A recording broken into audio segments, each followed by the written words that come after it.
चलो देखते हैं, बड़ा इंपॉर्टेंट है। ठीक है, ये अलग से हाइड्रोजन चैप्टर में भी दिया हुआ है, हम इधर ही कवर करेंगे क्योंकि इधर मेरा काम है। सबसे पहले लिखो यार, स्ट्रेंथ क्या पढ़े थे? स्ट्रेंथ एस से रिप्रेजेंट कर रहे हैं, क्या था? वेट ऑफ सॉल्यूट, इसको ग्राम में लिखेंगे वाई, वॉल्यूम ऑफ सॉल्यूशन इसको लीटर में लिखेंगे। ठीक है, इसको हम लोग और क्या लिख सकते थे? Moles into molar mass by volume. अब मोल बाय वॉल्यूम को हम लोग लिखे थे मोलैरिटी इनटू मोलर मास। ठीक है, अब मोलैरिटी को हम लोग चाहेंगे तो लिख सकते हैं normality into valence factor into molar mass. अब हमको पता है कि मोलर मास बाई वीएफ क्या होता है? नॉर्मेलिटी इनटू ई। ठीक है, ये स्ट्रेंथ का रिलेशन है, हम लोग उसको कैसे भी कर सकते हैं, बड़ा इंपॉर्टेंट है। ठीक है, इसको लिखो।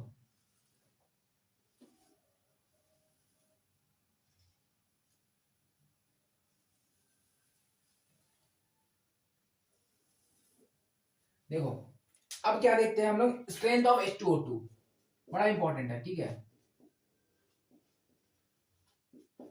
स्ट्रेंथ ऑफ H2O2 हाइड्रोजन पर ऑक्साइड।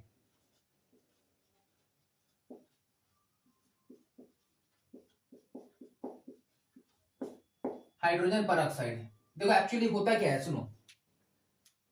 क्या होता है कि ना, हाइड्रोजन पर ऑक्साइड लिक्विड फॉर्म में होता है। ठीक है, ये ऐसा है कि ये लिक्विड फॉर्म में यहाँ पे क्या है तुम्हारा? H2O2 है। ठीक है, नॉर्मल टेम्परेचर में। ठीक है, जब इसको हम लोग एसटीपी कंडीशन में ले आते हैं, ये जब एसटीपी टेम्परेचर यहाँ पर आग देते रहे, बढ़ाते गए, तो जब ये एसटीपी कंडीशन में आता है, एसटीपी में आता है, तो निकलता है ऑक्सीजन।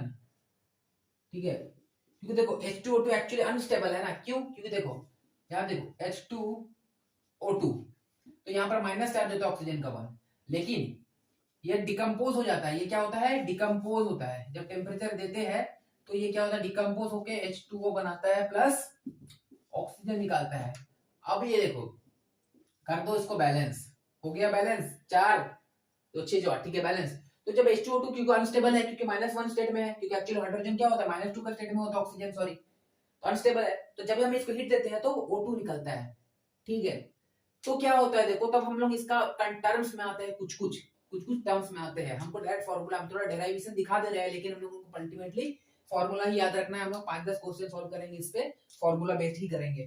तो ये कंडीशन होता है। तो इसका मतलब ये समझ में आ रहा है कि देखो, 1 मोल O2 निकलता है कितना से? 2 मोल H2O2 से, राइट? ठीक है, अच्छा बताओ, 1 मोल का एसटीपी कंडीशन में कितना वॉल्यूम होगा? 1 मोल का एसटीपी कंडीशन में कितना वॉल्यूम होगा? तो यानी कि हम लिख सकते हैं कि 1/22.4 मोल 2 मोल H2O2 से निकलता है। बोल सकते हैं कि नहीं बोल सकते हैं? बोल सकते हैं। अच्छा, अब मानो अगर हम बोलेंगे x इंटू 1/22.4 मोल, कितना मोल से निकलेगा वो तो मेरे को नहीं पता, तो हम क्या कर देंगे? 2 इंटू इसको लिख देंगे x/2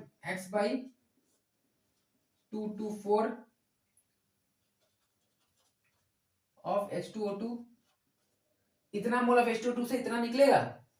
ठीक है, क्रॉस क्रॉस करो तो ये लगभग होगा x/22.4, सॉरी 11.22।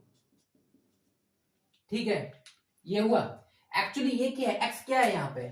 x को तुम लोग एक्चुअली बोल सकते हैं, x क्या है यहाँ पे? ये एक्चुअली है, ये देखो, ये number of mole by volume. Mole by volume क्या होता है? ये एक्चुअली मोल होगा ना, तो मोल बाय वॉल्यूम क्या होता है? मोलैरिटी होता है।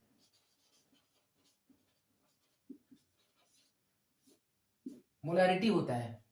ठीक है, यहाँ पे ये क्या होता है? मोलैरिटी होता है। अब हम चाहे इनफैक्ट एक्स जो है ना, अब यहां पर सोचो एक चीज, वॉल्यूम स्ट्रेंथ की बात करते हैं। वॉल्यूम स्ट्रेंथ, तो वॉल्यूम स्ट्रेंथ क्या होता है कि देखो यहां देखो, ये हाइड्रोजन है, मान के 1 लीटर का हाइड्रोजन लिए।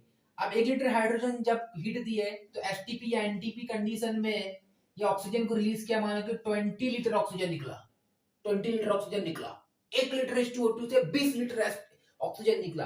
तो इसको कैसे लिखा रहेगा ना, लिखा रहेगा कि 20 वॉल्यूम, 20 वॉल्यूम लिखा रहेगा। तो 20 वॉल्यूम लिखा रहेगा का मतलब क्या हुआ, मतलब ये हुआ कि 20 litre of 20 litre of oxygen evolved from 1 liter of H2O2 at STP। समझ में आ रहा है? 15 वॉल्यूम लिखा हुआ होगा तो 15 भी लिखा हुआ होगा तो 15 litre of O2 evolved from 1 liter of H2O2 at STP, ऐसा बोलेंगे। यानी कि जो 15 ये लिखा हुआ एक्चुअली क्या है, वॉल्यूम स्ट्रेंथ। तो वॉल्यूम स्ट्रेंथ को क्या लिख सकते हैं, मानो कि अगर हम बोलेंगे वॉल्यूम ऑफ O2 एसटीपी में, ठीक है। अब यहां पर क्या होगा, वॉल्यूम ऑफ H2O2। अब वॉल्यूम ऑफ H2O2 माने 1 लीटर ही मान रहे, कोई भी वॉल्यूम होगा या एमएल में मानेंगे, तो ये जो भी होगा ये मान की कुछ भी यूनिट में होगा, मान लीटर में होगा, अरे एक ही मान लिए। और निकल रहा है 20, यानी कि ऑक्सीजन कितना निकला होगा, 20 निकला होगा। तो वही वॉल्यूम स्ट्रेंथ, मान के यहाँ पर 20 वॉल्यूम स्ट्रेंथ दिया हुआ, 20 वॉल्यूम स्ट्रेंथ। इसका मतलब ऑक्सीजन निकला है 20 लीटर 1 लीटर H2O2 से, तो यही होता है वॉल्यूम स्ट्रेंथ, यही होता है वॉल्यूम स्ट्रेंथ, वॉल्यूम स्ट्रेंथ, ठीक है।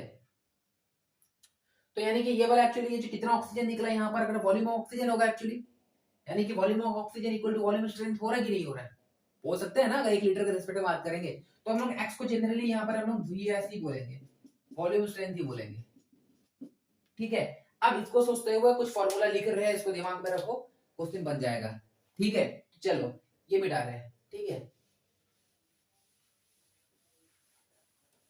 तो वॉल्यूम स्ट्रेंथ ऑफ H2O2 क्या हुआ, volume of oxygen evolved from the decomposition of a unit volume of H2O2, यानी कोई भी यूनिट वॉल्यूम ऑफ H2O2 जब डिकम्पोज हो रहा है एट एसटीपी में, तो कितना ऑक्सीजन इवॉल्व हो रहा है उसको बोलेंगे वॉल्यूम स्ट्रेंथ ऑफ H2O2।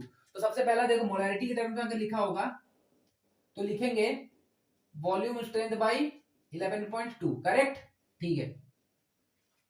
अगर यही मेरे को नॉर्मेलिटी के टर्म में लिखना होता है तो नॉर्मेलिटी क्या होता है, molarity into 2 equal to normality होता है। तो करेंगे तो डायरेक्ट हम वॉल्यूम स्ट्रेंथ बाई 5.6 लिख सकते हैं कि नहीं लिख सकते हैं, कोई दिक्कत नहीं होना चाहिए, कोई दिक्कत नहीं होना चाहिए, ठीक है। तो ये मोलैरिटी हो गया, नॉर्मेलिटी के टर्म में भी हो गया। वॉल्यूम स्ट्रेंथ तो बता ही दिए है, चलो इसको लिखो 1, इसको करो 2, इसको करो 3, और क्या बच रहा है अभी, हो गया, खत्म करो। स्ट्रेंथ वाला एक लिख देते हैं, चलो स्ट्रेंथ वाला भी कर ही देते हैं, स्ट्रेंथ वाला कर देते हैं 4 नंबर। देखो अभी हम लोग पढ़े स्ट्रेंथ क्या होता है, अभी पढ़े हैं स्ट्रेंथ क्या होता है, देखो strength is equal to normality into E, बोलेंगे कि नहीं बोलेंगे, बोलेंगे, नॉर्मेलिटी इनटू ई बोलेंगे, ठीक है। तो एक्चुअली क्या हुआ, नॉर्मेलिटी कितना हुआ, देखो नॉर्मेलिटी है तुम्हारा वॉल्यूम स्ट्रेंथ जो भी है, देखो वॉल्यूम स्ट्रेंथ अलग है, स्ट्रेंथ अलग है। स्ट्रेंथ जब बोल रहा है तो normality by volume strength by normal, तो 5.6 इनटू इक्विवेलेंट निकालो, चलो कैसे निकालेंगे, equivalent is equal to weight of per hydrogen peroxide 2 + 32 यानी कि 34, इसका बैलेंस फैक्टर कितना होगा, इसका बैलेंस फैक्टर कितना होगा, इसका बैलेंस फैक्टर कितना होगा, ये टूटेगा H2 यानी कि ये टूटेगा 2H प्लस में प्लस O2 माइनस में, यानी एक ऑक्सीजन में माइनस चार्ज है, 2 में 2 माइनस है, या तो इसका ऐसे सोचो, एक हाइड्रोजन में प्लस है तो 2 हाइड्रोजन है, 2 तो डिवाइड बाय 2 कटेगा तो हम 17, तो यहाँ पर हम लोग डायरेक्ट 17 लिख दे, कोई दिक्कत नहीं होना चाहिए, 17 लिख दे, कोई दिक्कत नहीं होना चाहिए, ठीक है। तो इन स्ट्रेंथ को हम लोग नॉर्मेलिटी इंटू 17 भी कर सकते हैं, और नॉर्मेलिटी हम लोगों को पता है कितना होता है, ये देखो इतना होता है। ठीक है, तो इसको ऐसे लिखो,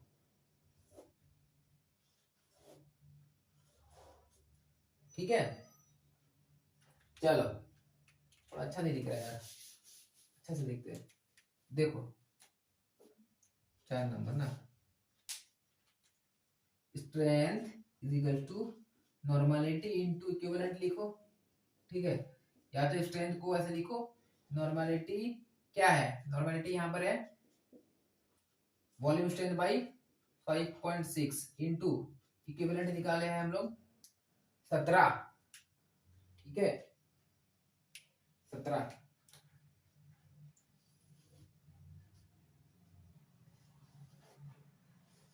हो गया क्वेश्चन खत्म।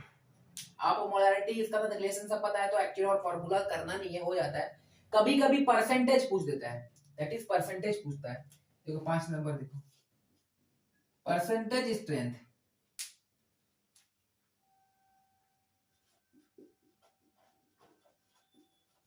परसेंटेज स्ट्रेंथ में इसी की बात कर रहा है। अच्छा, परसेंटेज स्ट्रेंथ मतलब क्या बोल रहा है, मतलब कि वेट बाई वॉल्यूम परसेंट, यही बोल रहा है ना। परसेंटेज स्ट्रेंथ मतलब क्या बोल रहा है, वेट बाई वॉल्यूम परसेंट, यही बात कर रहे हैं। कोई दिक्कत नहीं होना चाहिए, है भी नहीं, ठीक है। तो इसको एक्चुअली हम लोग ऐसे भी लिख सकते हैं। देखो हमको एक रिलेशन पता है कि नॉर्मेलिटी इज इक्वल टू क्या होता है, W बाई V परसेंट, ठीक है, W by V percent into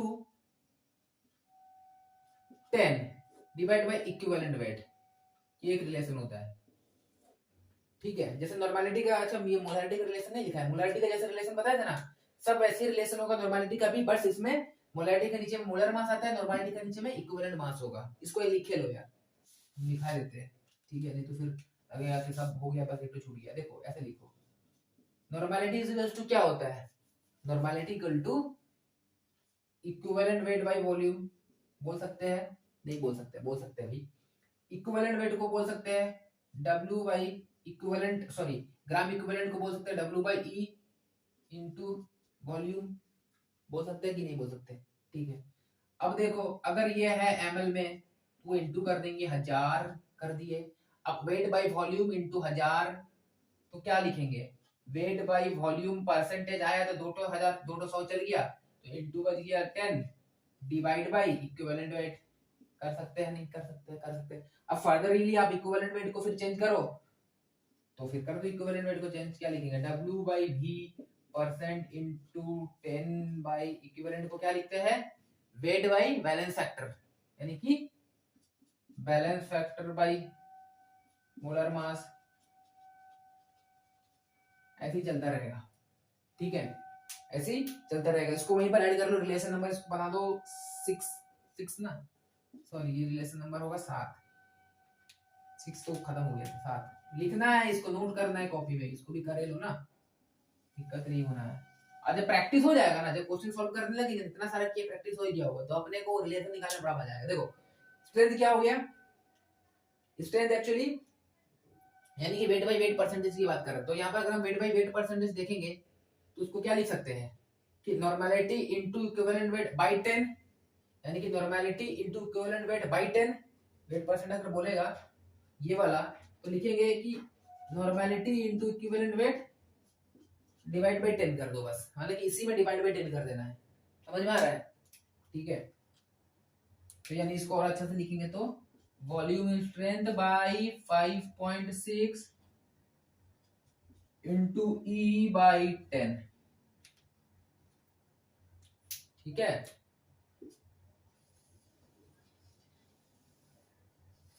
ये हम एक्चुअली डेराइव करके लिखे हैं, बट आपको लगा इतना सारा फॉर्मूला करवा दी, कुछ फॉर्मूला नहीं किया है, ये तो फॉर्मूला याद रहेगा, स्ट्रेंथ याद रहेगा, तो काम खत्म हो गया। ये कर दिया कि आप कोई भी किसी भी तरह का क्वेश्चन आ जाए, स्ट्रेंथ ऑफ H2O2 का वॉल्यूम स्ट्रेंथ का क्वेश्चन गलत नहीं होगा। चलो क्वेश्चन कराते हैं, सब समझ में आ जाएगा। देखो वॉल्यूम स्ट्रेंथ ऑफ H2O2 क्या है, ये बड़ा इंपॉर्टेंट है, ये एनसीईआरटी का पार्ट से है, हाइड्रोजन चैप्टर में भी देखने को मिलेगा। क्या होता है एक्चुअली, जो H2O2 होता है ना, फिर से बता दे रहे थे कि ये है आपका H2O2 लिक्विड फॉर्म में होता है, ठीक है, H2O2 लिक्विड फॉर्म में होता है। जब हम इसमें हीट देते रहते हैं, हीट देते रहते हैं, तो यहां से निकलता है ऑक्सीजन, क्योंकि H2O2 minus charge one state में है, ये अनस्टेबल है क्योंकि ऑक्सीजन कितना होता है, ऑक्सीजन होता है प्लस -2 का स्टेट में, लेकिन है -1 का स्टेट में, तो ये अनस्टेबल है। तो होता क्या है, ये डिकम्पोज, जैसे डिकम्पोज होता है तो ऑक्सीजन निकलता है। अब यहाँ पर क्वेश्चन ऐसे पूछता है कि कितना हाइड्रोजन है, मतलब H2O2 है, जब हम उसको डिकम्पोज करेंगे तो कितना ऑक्सीजन रिलीज होता है। मान के अगर 1 लीटर है, 1 लीटर है, इसको हम लोग हीट देते देते देते देते जब हम एफटीपी में ले जाते हैं तो 1 लीटर से कितना लीटर ऑफ ऑक्सीजन इवॉल्व हो रहा है, मान के 20 लीटर इवॉल्व हुआ। 1 लीटर H2O2 पे जब हम हीट दिए और उसका टेम्परेचर को लेके गए एसटीपी कंडीशन में, उसका टेम्परेचर प्रेशर सारा एसटीपी कंडीशन का है, तब 1 लीटर से मानो 20 लीटर ऑक्सीजन निकल रहा है। क्वेश्चन पेपर में ऐसे दिया रहेगा 20 वॉल्यूम। इसका मतलब तुमको ये पता होना चाहिए 20 वॉल्यूम मतलब ये होता है कि 20 volume 20 litre of oxygen release हो रहा है from 1 litre of H2O2 at STP, यानी कि 20 litre of oxygen evolve from 1 litre of H2O2 at STP. खत्म हो गया कहानी। यानी कि 20 वॉल्यूम मतलब समझ में आना चाहिए, यानी कि ये है एक्चुअली ये वॉल्यूम स्ट्रेंथ है, यानी कि यहाँ पर 20 वॉल्यूम लिख दो एग्जांपल के लिए, ठीक है। अब हम इसको अगर हम आगे देखेंगे तो मोलैरिटी का टर्म में लिखेंगे तो वॉल्यूम स्ट्रेंथ बाय 22, यानी वॉल्यूम स्ट्रेंथ 20 लिख देंगे, यहाँ पे 11.22 कर देंगे। अब हमको पता है कि मोलैरिटी इज इक्वल टू क्या होता है, नॉर्मलिटी इक्वल टू क्या होता है, मोलैरिटी इनटू वैलेंस फैक्टर। तो नॉर्मलिटी करेंगे तो इसमें इनटू 2 कर देंगे तो डिवाइड हो जाएगा, तो नॉर्मलिटी के टर्म में भी होगा वैलेंस फैक्टर इनटू 5.6। ये करने के बाद आपको वॉल्यूम स्ट्रेंथ नहीं पूछेगा, खाली स्ट्रेंथ पूछेगा, तो वो क्या होता है नॉर्मलिटी इनटू 17। 17 एक्चुअली क्या है यहाँ पे, ये हमको पता है कि इक्विवेलेंट वेट है, निकालना सिखा दे इक्विवेलेंट वेट कैसा, ऑक्सीजन का वेट मोलर मास कितना होता है, molar mass by valence factor. Molar mass था 34, काउंट कर लो 32 + 2 34, वैलेंस फैक्टर होता है 2, यहाँ पर देखो, ठीक है, 2 वैलेंस फैक्टर होगा तो हो जाएगा 17, इसलिए हम यहाँ पर लिख दिया है 17, ठीक है। अब आपको स्ट्रेंथ का परसेंट पूछेगा तो हमको पता है कि जो नॉर्मलिटी होता है ना, normality equal to V/V percentage into 10/, ये होता है, तो वैल्यू परसेंट क्या होगा n इनटू ई तो होगा ही, साथ में आपका ये क्या होगा डिवाइड बाय 10 होगा, तो हम डिवाइड बाय 10 कर दिए, तो परसेंट में पूछा है। हम इसको क्वेश्चन में करके पूछेंगे, तीनों तरीका का फॉर्मेट का क्वेश्चन है, इससे बाहर का आपको एग्जाम पे नहीं आने वाला है, इसके बाहर के एग्जाम पे नहीं आने वाला है। चलो इसको करते हैं, वॉल्यूम स्ट्रेंथ डायरेक्ट फॉर्मूला लगाएंगे, एनसीईआरटी का ये पहला वाला बड़ा लंबा चौड़ा समझाया हुआ है, ये एनसीईआरटी है, इतना लंबा चौड़ा एग्जाम में करने जाएंगे तो दिमाग खराब हो जाएगा, ठीक है। कैलकुलेट स्ट्रेंथ ऑफ 10 वॉल्यूम, ये 10 वॉल्यूम क्या है, ये वॉल्यूम स्ट्रेंथ बोला है, ठीक है। Solution of H2O2, calculate strength निकालना है, स्ट्रेंथ निकालना है तो क्या निकालना है, देखो स्ट्रेंथ इज इक्वल टू हमको पता है कि नॉर्मलिटी इनटू ई होता है। अब नॉर्मलिटी क्या है, नॉर्मलिटी है volume strength by 5.6 into E, E actually क्या है निकाले हैं 17 निकाले हैं। अच्छा अब वॉल्यूम स्ट्रेंथ एक्चुअली क्या है 10 है, 10 इंटू 17 बाई 5.6, 5.6 करेंगे तो ये क्या होगा, देखो ये होगा 170 बाई 5.6, तो ये लगभग लगभग 30.6 के आसपास इसका स्ट्रेंथ होगा ग्राम पर लीटर, ठीक है। ओके सेम क्वेश्चन है कैलकुलेट, लेकिन यहाँ पर आप क्या पूछा परसेंटेज स्ट्रेंथ। देखो यहाँ पर क्वेश्चन इसको दिमाग में देते नहीं है इसलिए क्वेश्चन गलत होता है, इसको भी ध्यान में देना है। कैलकुलेट परसेंटेज स्ट्रेंथ ऑफ 10 है, मतलब परसेंटेज स्ट्रेंथ बोला है, सेम क्वेश्चन लेकिन परसेंटेज स्ट्रेंथ है, यानी कि मेरे को डिवाइड बाय 10 लगाना है, हम डायरेक्ट सॉल्व करेंगे इसको। n इंटू 17 डायरेक्ट लिख दो 17, ई लिखने का जरूरत नहीं है, बाय 10, यानी कि जो भी आंसर आ रहा है 30.6 डिवाइड बाय 10 करो, लगभग लगभग 3.06% आ जाएगा, कहानी खत्म। इतना इजी होगा भाई, 2 सेकंड में क्वेश्चन सॉल्व होता है, फट से होगा। ये देखो volume of O2 liberated from 15 ml of 20 volume, यानी कि ये वॉल्यूम स्ट्रेंथ दे दिया है, ठीक है। ये है H2O2 का वॉल्यूम दे दिया है, ठीक है। ऑक्सीजन का निकालना बोल रहा है, देखो वॉल्यूम स्ट्रेंथ लगाएंगे इक्वल टू क्या लिखा है वॉल्यूम ऑफ O2, मेरे को नहीं पता वॉल्यूम ऑफ O2 क्या है, लेकिन वॉल्यूम ऑफ H2O2 पता है कितना है 15 ml है, ठीक है। तो ये कितना दिया है वॉल्यूम स्ट्रेंथ, ये कितना है, ये तुम्हारा 20 है, 20 है, तो ऑक्सीजन में कितना होगा 300 ml।